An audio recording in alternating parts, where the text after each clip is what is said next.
Really sorry about today's delay. So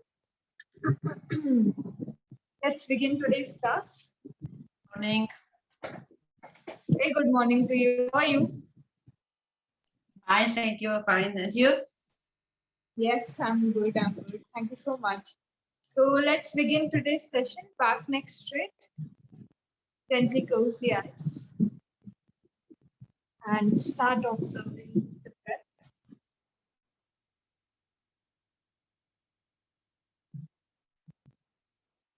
It's the natural flow of your breathing as you inhale and as you exhale.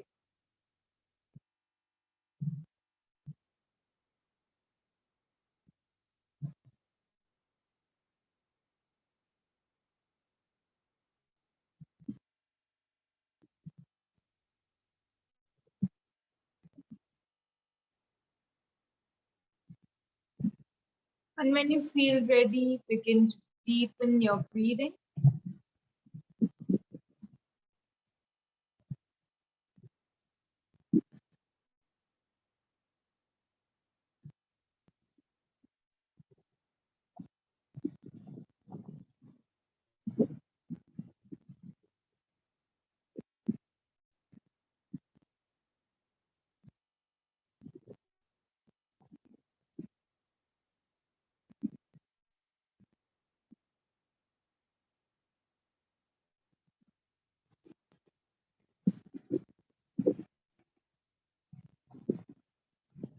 Relax your mind and prepare it for chanting Om.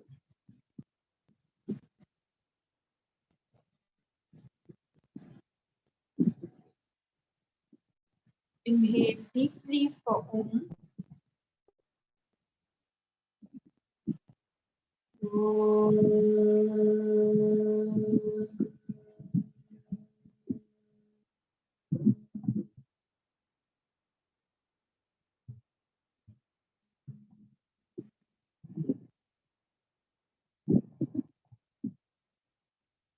Sarve bhavantu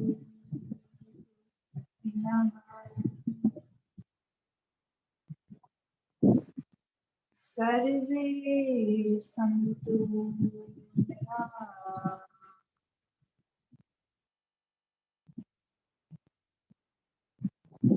sarve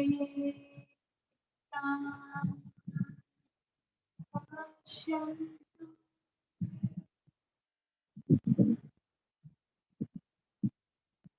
ma kaschit dukkha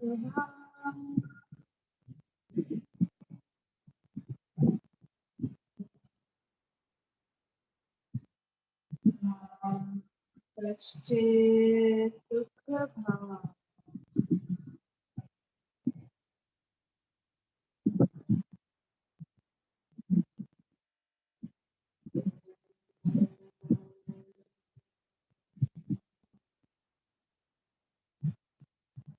Shanti, Shanti,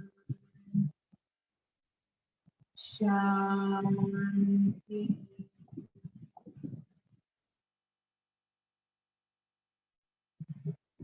Just feel the vibrations of the mantra.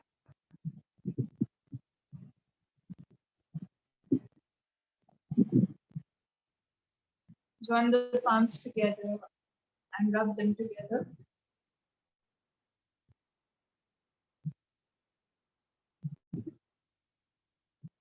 Keep them on the eyes. Very slowly while blinking and looking at the palm. One of your eyes. Coming back to the smile. Namaste.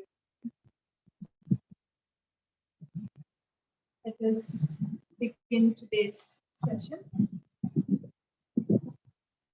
So yesterday we were talking about Maharishi Patanjali and the text that he wrote. So today we are going to discuss a little bit more in depth about whatever he has talked of in his text, and we'll just try to connect it mostly how we can also gain a lot from this text, right? So implementation, how we can implement. Right? So yesterday I told you there are 4 chapters. So Samadhi Pad is the first chapter.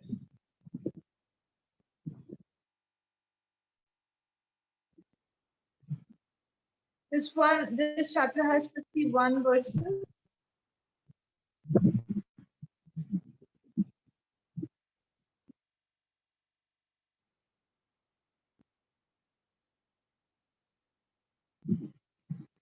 Total of 51 verses in the Samadhi Pad, the first chapter. Right. And this is actually one of those chapters from which a lot has been discussed. Like, in our day-to-day life, and like even whatever you know about yoga, you will see that a lot has been talked of in this chapter. Like when he begins the text itself, he says Atha Yoga Anushasana, the first sutra, and you don't need to remember it, right? But just the meaning of this sutra, like very common meaning is that now he is going to give the instructions of the discipline of yoga, right? But if you want to, like, when you start reading the text, he wants to emphasize on this thing that till now, whatever was there, that's all right. However you were, that's all right, right?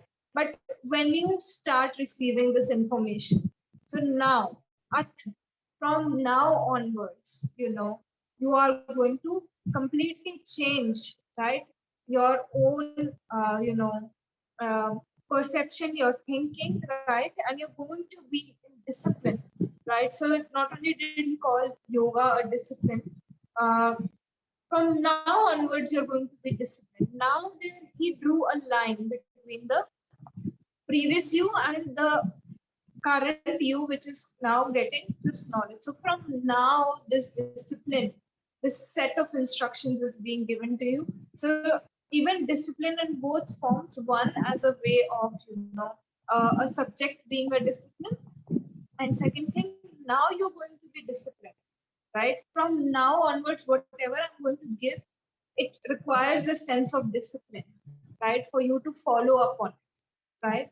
And in the second sutra itself, he gives the meaning of yoga. We have discussed that in detail in the previous classes, what yoga is, right?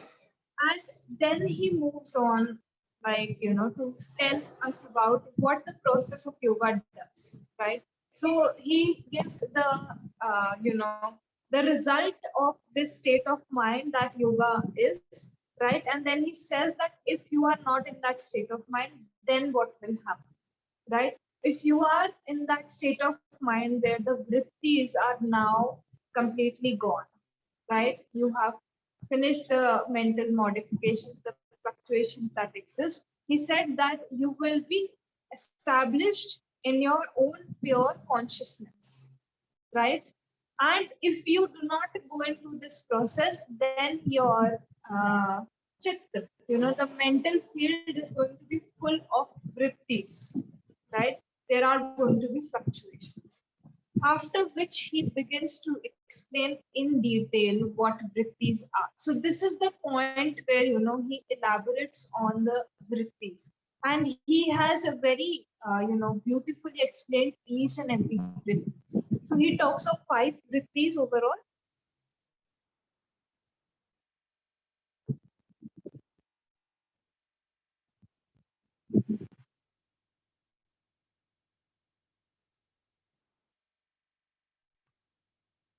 Total 5 vrittis he has talked of, right? And I'll just tell you very briefly, right? When we in our future classes we will go deeper, but today is not the topic. Today is not the time to discuss vrittis, but just the names and direct meaning of names.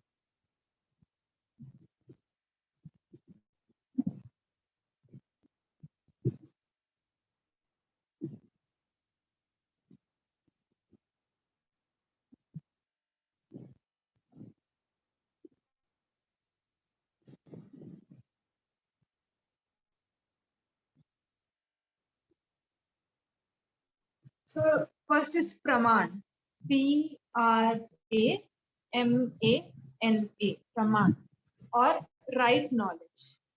So first vritti that he said was praman.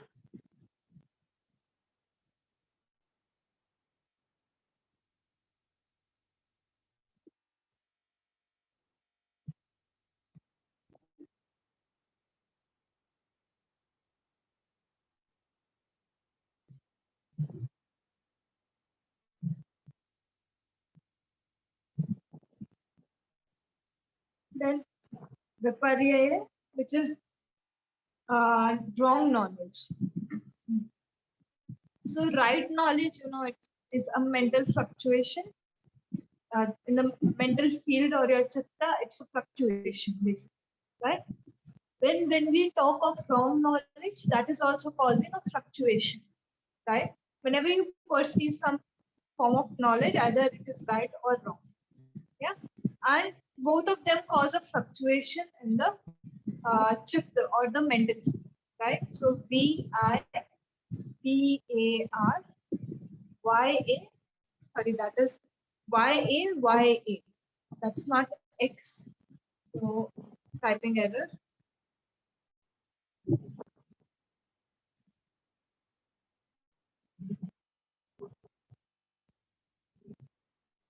VIPARYA.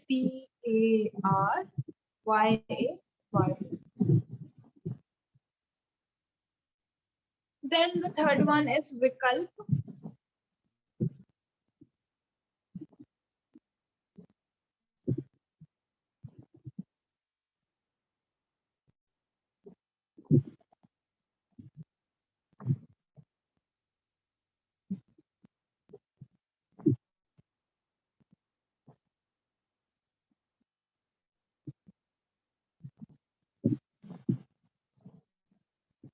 Right? So Vikalp, VIKALP,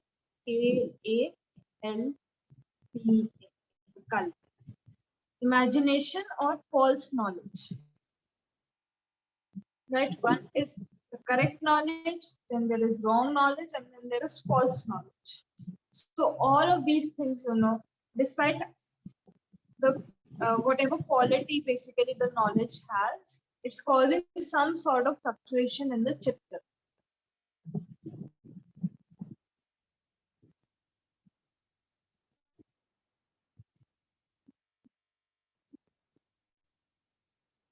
Then we have Nidra, NIDRA, or sleep.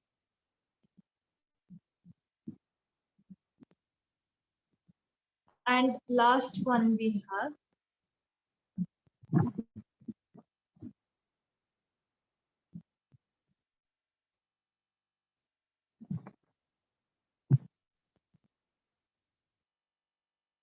Smriti or memory. SMRIT.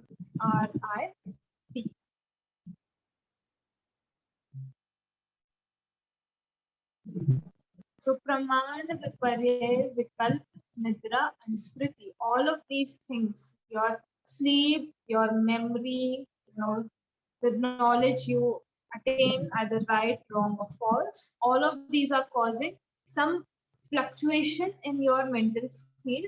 And when we talk of vrittis in detail, I will explain each and every one to you as Patanjali ji has. But for now, just to know about the five vrittis, and he said that all the mental modifications that are taking place in your chitta can be categorized in these five vrittis only, right? These are the five categories. Everything that is causing a fluctuation can be categorized in one of the five vrittis, right? Nothing else, nothing out of this, right? So very good and new homework for you guys. So what you can do is from today till tomorrow, you can see whatever is happening in your mind and causing that fluctuation in the mind and hence changing your mood. So that is a very good indicator for you. Like when your mood changes, right? So you can easily tap this thing. So you can just make a mental note of which vritti is actually working for you. Maybe you are sleeping and you know, uh, or maybe you remember something and it causes a change in mood, right? So you can be aware that okay, this vritti is working right now. when you're going to sleep, you can be aware, okay, now my sleep vritti is going to get activated, right? So that is what I'm going to see during that time. It's going to again help you to somewhere detach from whatever is happening and try to observe it a little bit from afar, right? So from today till tomorrow, you can work on this and see how it's impacting your life, because vrittis are not something which you can just say that, okay, let me conceptually understand this thing. It happens to you every day, right? All the time. Maybe you're perceiving some knowledge, you can categorize, all right, is this, right knowledge? Is this wrong knowledge? Or is it just my imagination? So it's quite helpful when you start doing it, right? So in the first chapter itself, as I told you, he is talking about the vrittis and he discusses them in detail. Why? Because he knows that once you know what vrittis are, you will actually be able to work on it. Suppose there is a problem, right? There is something that is causing some sort of problem, and you are not aware, right? So when you are not aware, you will not be able to work on that problem. So after giving the definition and the basic things of what yoga can do, he directly delved into vrittis. Why? Because now you know this thing is a vritti, and this is this thing you are working on as you are going through the process of yoga, right? So it increases and enhances your sense of understanding what you are working on. What is that thing that you are trying to work on? Not very like you still cannot pinpoint initially, but it helps you to get an overall picture and a vague idea of what you are actually working on and how much it is a part of your life. We give 8 hours to sleep, right? When we have free time, we end up thinking a lot, and there are a lot of memories that come up. So all of these are actually causing a lot of mental fluctuation, right? So when you start categorizing, you see that when you do yoga, you will see that there would be a point, in your meditation or even in your asana practice, you will see where the memory part is not coming back, right? You are completely absorbed in the process. So you are working on it. It helps you to physically, place that thing that something is being worked on when we talk of it. And as soon as he, completes the explanation of vrittis, he gives the first solution, right, for the vrittis, which is for an advanced level student. So he has categorized students into three categories, right? Three levels. And yeah, so first thing he said was advanced level student.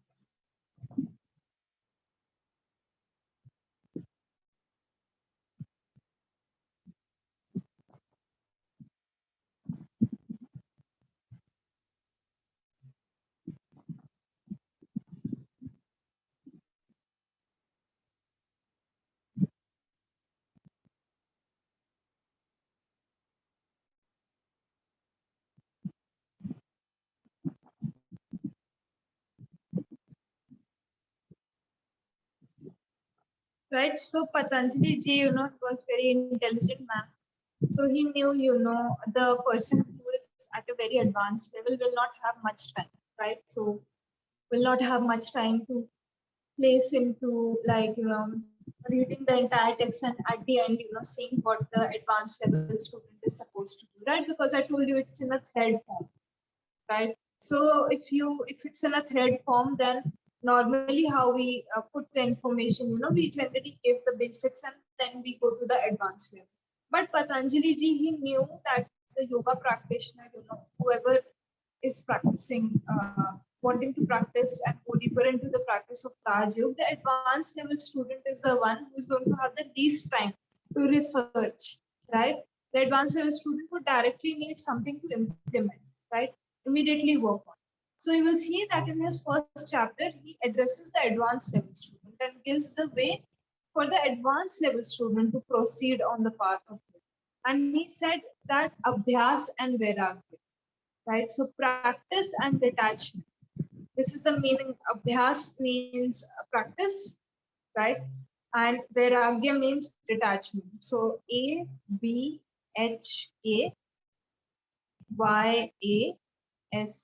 abhyas.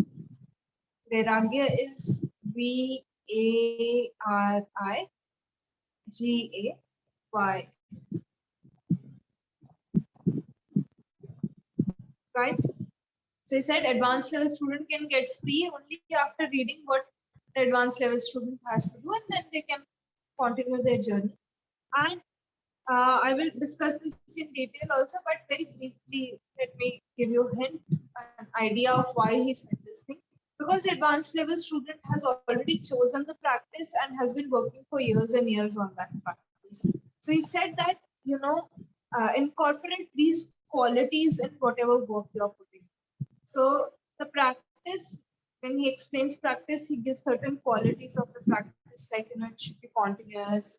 You should have faith in your practice. So I will discuss these in detail once again in future classes, but a general idea.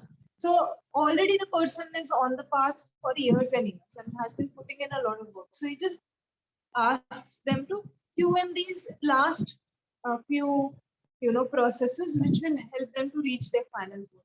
And he says that detachment is very important. If you are constantly getting attached to how much progress you are making, or this is the timeline, or this is when you should reach this goal, that goal. So when you start getting into the attachment part, that is when you start losing touch with your practice.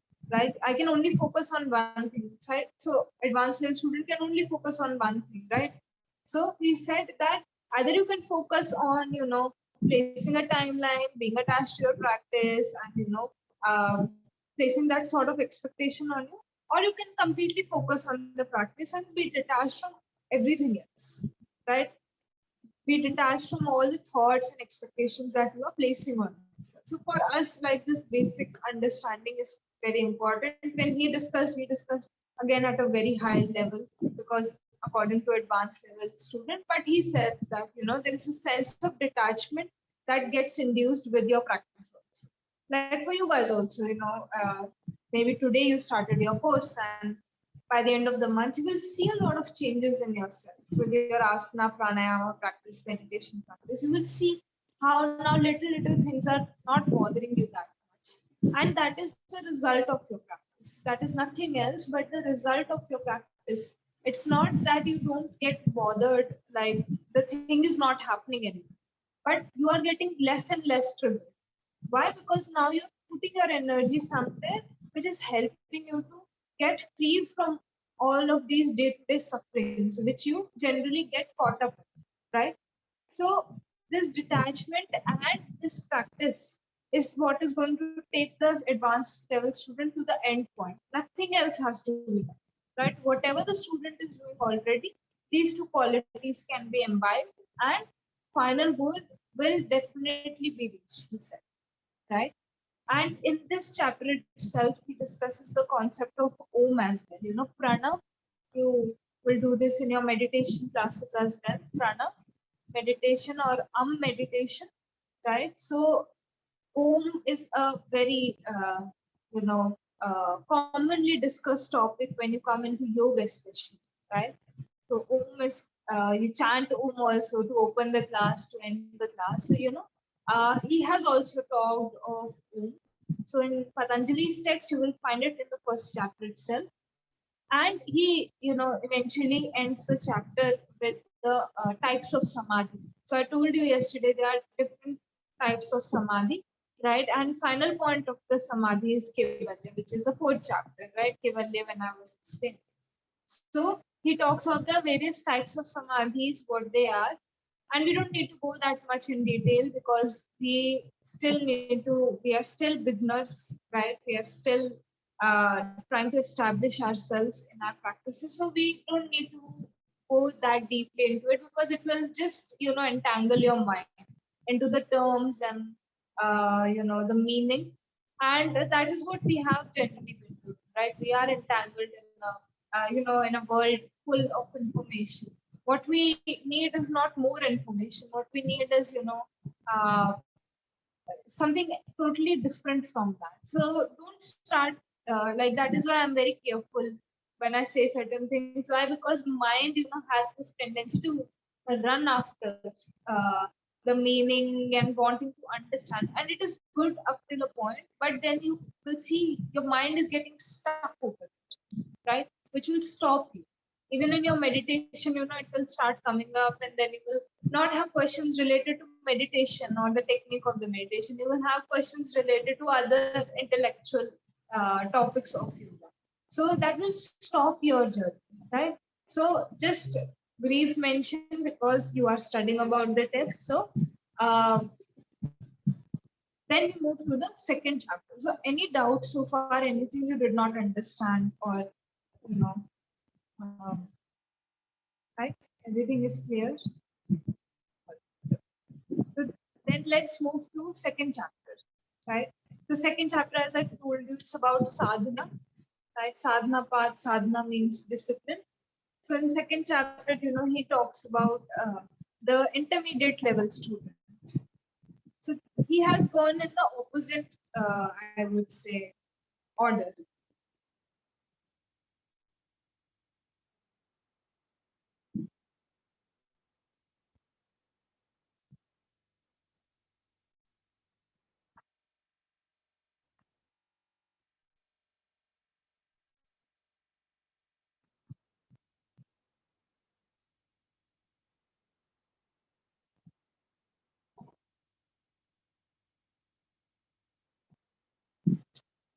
So he begins the chapter with the mention of the afflictions. There are 5 afflictions. So he starts the chapter with that, and then he moves to the intermediate level student, and he says that okay, if you're not the advanced category, if you're not just beginning your practices, means you have been practicing all of this for a while, but you're not at the advanced stage, right? You're still working on a lot of things, but you have chosen what you have to work on, right? You have been doing it for a while. So that person, he said, the practice of Kriya Yoga, Kriya, Kriya Yoga. He gave this practice for the intermediate level student, right? And he has talked of 3 parts when he mentioned Kriya Yoga. So he said, uh,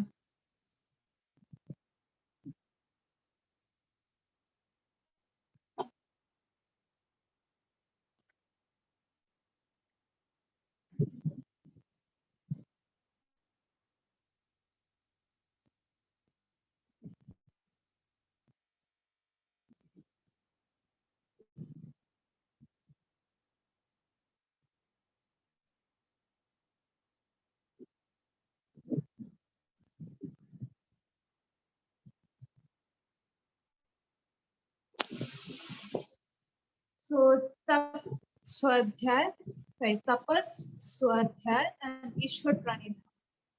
Let me spell this out also for students who will watch later. So TAPAS, tapas, Swadhyay, SVADHAY,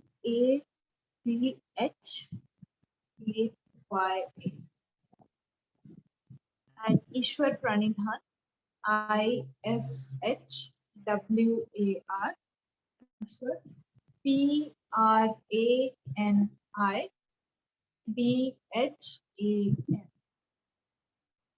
So these are the 3 practices of Kriya Yoga. Again, when we have future class, I will go in detail, but tap mostly means, austerity.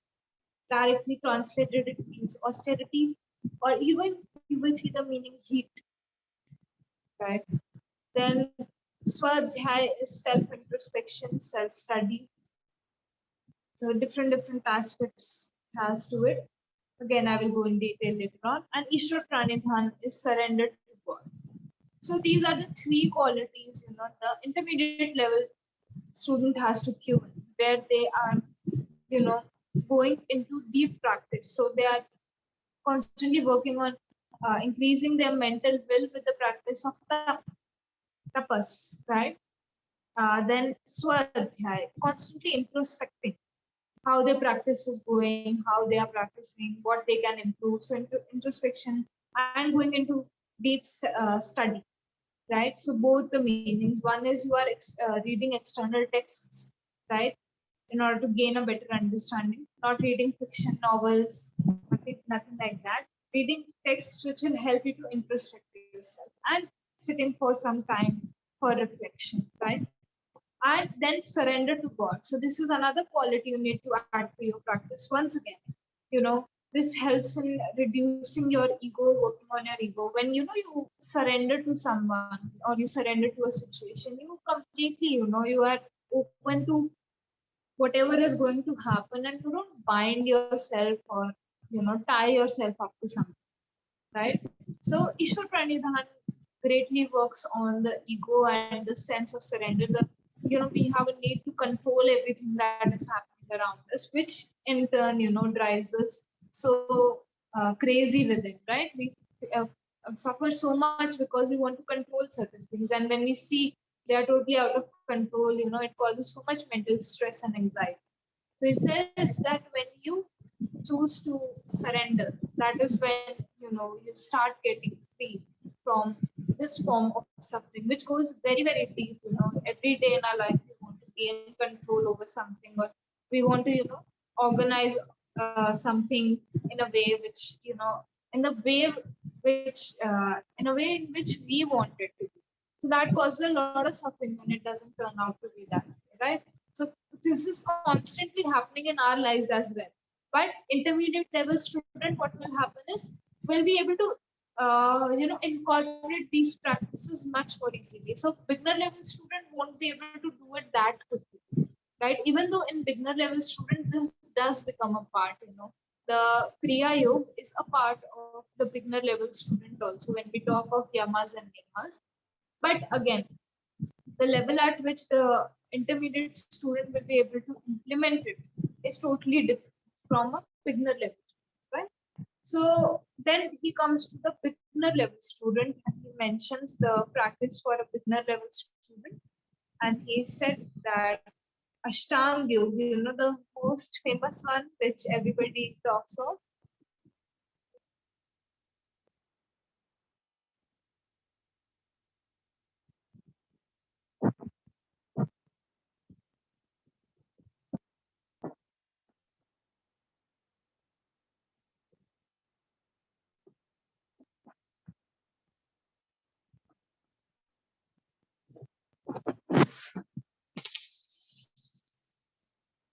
So beginner level student, the practice is Ashtanga Yoga, ASHTANG.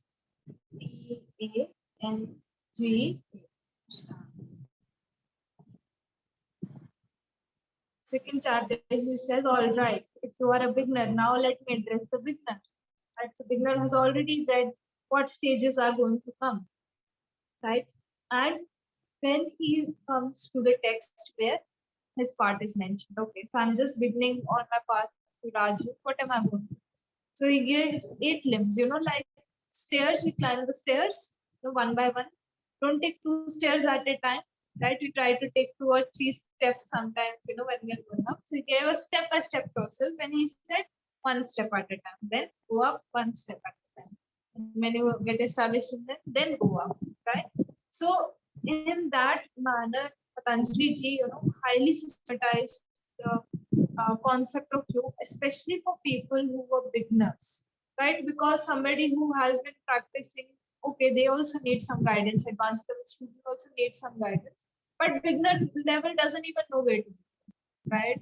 How are they going to start on their journey? So he talks of the 8 limbs of yoga in this, and you know, even the beginner level of Raj Yoga, as I have mentioned before, and again, also I've mentioned this, is already really advanced, right? If that person, he or she, is already at a very advanced stage. Even the beginner level student is already at an advanced stage when it comes to the practice of Raj.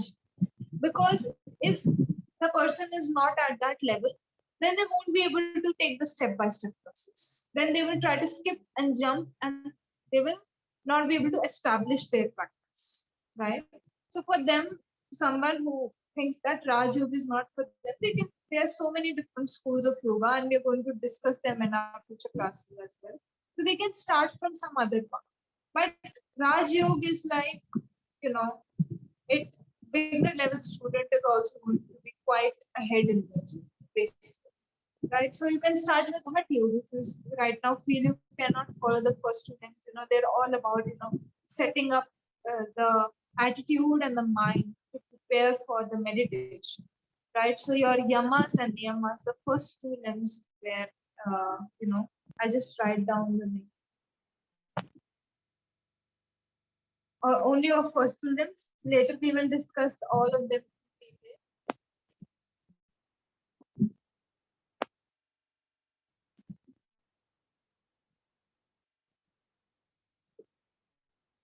So Yama, Y-A-M-A, and Niyama, N-I-Y-A-M. Yamas and Niyamas. There's the first two limbs. And even these are very hard to follow. If I will tell you right now, this you have to do, you will be like, oh, I'm not ready for Raj Yoga. Why? Because it's very hard. And modern times, they don't allow us to, stick to certain things. The way in which the world is, it's very difficult to stick to certain things, right?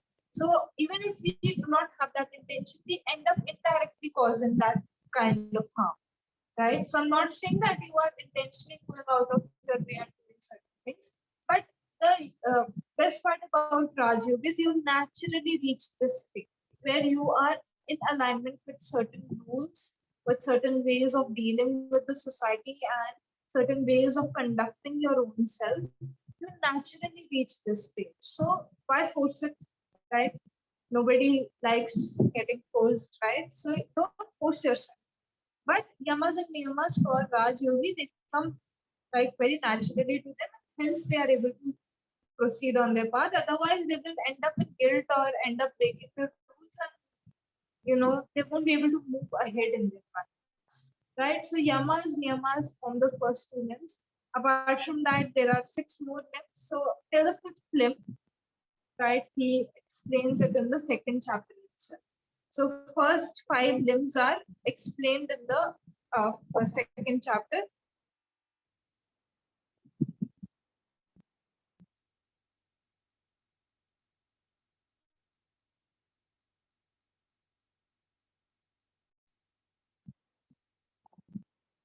Right? And then from the 6th limb till the 8th limb,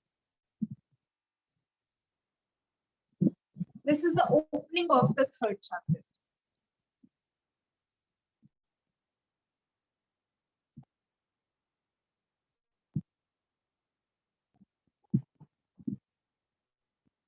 Right? So the 6th to 8th limb, that is how the 3rd chapter opens. Vibhuti Path, yesterday I was telling you about the psychic powers a little bit, right? Vibhuti Path. So 3rd chapter opens up with the completion of Ashtanga. So in a lot of places you will find that first 5 limbs are considered to be external, and remaining 3, which he has addressed in the next chapter, they are considered to be internal limbs, right? The first 5 processes are generally considered to be external, and remaining 3 are considered to be internal, because first 5 were discussed in previous chapter, and he closes that chapter with the 5th limb, and from the next chapter, the rest 3 are discussed. After which, he talks of the psychic powers, right? So again, don't get stuck here, but of course, it is a point of fascination, right? Because we feel that it is something extraordinary, something we cannot do right now, but it's something very ordinary, right? I would say that psychic powers that come along the way, as you practice with that sense of detachment, you will feel that it is quite ordinary for you to encounter these things on the path, right? So now you are constantly working on cleansing yourself, right?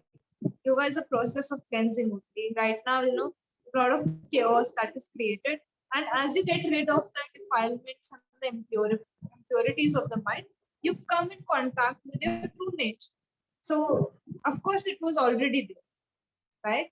But we haven't worked on the impurities. As we begin to do that, something is bound to come along. So that comes in the form of psychic powers, right? And psychic powers are something which are really like a form of or a source of fascination, and we all want, right? If we are very true with our own selves, we want those things, right? To be able to, maybe do something XYZ, right? And it is good because the best part is it is achievable, right? So the good thing about the psychic powers is they are achievable. Now you know how you can proceed, right? But the mind has the tendency, and it is a very big, trap, right? So having the psychic powers and getting stuck in them is a big trap. And for the yogi, the illusion that is surrounding us, it has this idea that we will get stuck over it, right? Because we are truly fascinated by all of these things, right? So Patanjali ji, when he closes this chapter, he mentions a lot of types of psychic powers that come along the way. So I'm not going to elaborate on this. But by the end of the chapter, he also mentions very stringently that keep your eye on your goal. Do not get stuck with it. Why? Because the moment I start showing off these psychic abilities, the moment I start, using them against the law of nature, right? That is when again I'm going into that cycle of, reacting. If I'm using my psychic abilities or showing off my psychic abilities, so I'm again going in this process of reaction. Now it's a good reaction, right? It's giving me a lot of, sense of like I am better than others, and it makes me feel good. But again, you need to see that you are going into reaction. We said be very, very careful, because when you practice, it is bound to come, and most of us might end up getting stuck with it, right? So that is why, later on he mostly emphasized on, you see, kriya yoga and abhyas vairagya. He has again and again emphasized on reduction of ego and a sense of detachment, developing a sense of detachment, because everything can be averted through these activities. But otherwise, no matter how much you develop yourself, if your character is not developed, right? If that is why he placed yamas and niyamas also first. So the character is not developed. You are bound to get the psychic abilities, right? But if your character is not developed, you will misuse them, right? So over here in India, we have this very great epic called Ramayana, and the villain of that epic is Ravan, right? So he's just a character and he's the villain. And everybody who has read the Ramayana knows how much like Ravan was a big devotee of Lord Shiva, and he was a very like well-read and high level you, right? But just because of that ego, and because of somewhere a lack of little bit character, right? He was at a very high level, but he became the villain and he lost. Why? Because at that point of time when that thing was required the most, he did not work on it and it backfired, right? So even if you are at a very high level, you might end up abusing the uh, things that you attain on your way, because you have not worked on developing your own set of morals and characteristics, right? So again, mindfulness. Last chapter when he comes, so it's the Kevalya part. Yesterday also I told you Kevalya means isolation or alone. So in the last chapter, he discusses the characteristics of Kevalya, right? And he discusses the nature characteristics. He also talks about the types of karma that we do, right? So I think he has mentioned 3 types of karma, and he talks about each and every one of them. And he mentions the type of karma that a yogi does, right? So he has discussed that in detail, and he ends the chapter. So the entire text ends with the definition of what Kevalya is, right? So he ends with the end point that you are aiming for, and then he closes the text And this is how, very concisely he has given all the information of the process of yoga. Any doubts in it that we are discussing today? Anything that is not clear, you are struggling with? Because today it's mostly like structure of the text that you need to know about. It's clear. Okay, okay, great. So today homework, once again, I'm repeating homework for you guys is that whatever is happening in your life, try to see which vritti it is falling under to actually gain an idea how prominent vrittis are in our own life. It's not just a talked of concept. It is happening in our life every day, all the time, right? So we will discuss in our future classes in detail what these vrittis mean. But just the overall idea will also help you to categorize and detach yourself from whatever is happening, right? So if there are no doubts, let's close today's session. Yeah. Okay, great. So let's just Once somebody get the intuition part, can they lose it as well if they don't do the kriya? sorry, can you repeat?